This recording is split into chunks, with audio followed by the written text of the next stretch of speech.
The first step in the redesign process is to consider the existing fuel tank design. The diesel fuel tank must be resistant to organic solvents because of the fuel that it carries. It has to be resistant to water because of rain and splashing from the road, and it has to be resistant to UV radiation because it is an external tank that is exposed to the sun. The design functions used in Granta were a stiffness limited, panel and bending type design. A typical tank is made from a 304 austenitic stainless steel.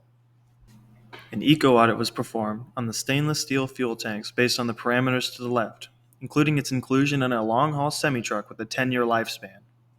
The relative contribution of each life phase to the total energy and CO2 footprint of the tank are shown to the right. By far the most critical life stage of the tank is the use stage, because the semi-trucks have to haul around a relatively heavy fuel tank weighing 55 kilograms. The constraints and objectives for the material redesign of the fuel tank were derived from the preliminary design analysis and eco-audit results of the stainless steel tank.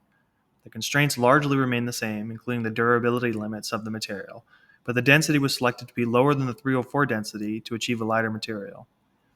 The critical redesign objectives of the material are to minimize the mass, minimize the embodied energy and CO2 production with manufacture, and to minimize the cost as a function of the performance indices discussed before. The first Ashby chart made to plot material properties as a function of design objectives was the embodied energy and CO2 footprint per unit of stiffness for each material.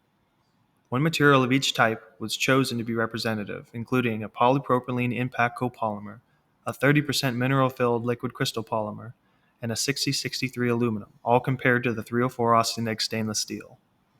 The 6063 aluminum was chosen over lower footprint aluminums because of its performance and mass. The 30% mineral-filled liquid crystal polymer was chosen over the unfilled liquid crystal polymer because of its increase in stiffness.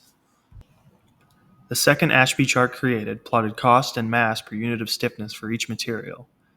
The high-performance materials from the previous Ashby chart are also labeled here. Due to their performance with regard to the critical redesign objectives stated before, the candidates chosen for further analysis are a 30% mineral-filled liquid crystal polymer, an impact copolymer polypropylene, and a 6063 aluminum.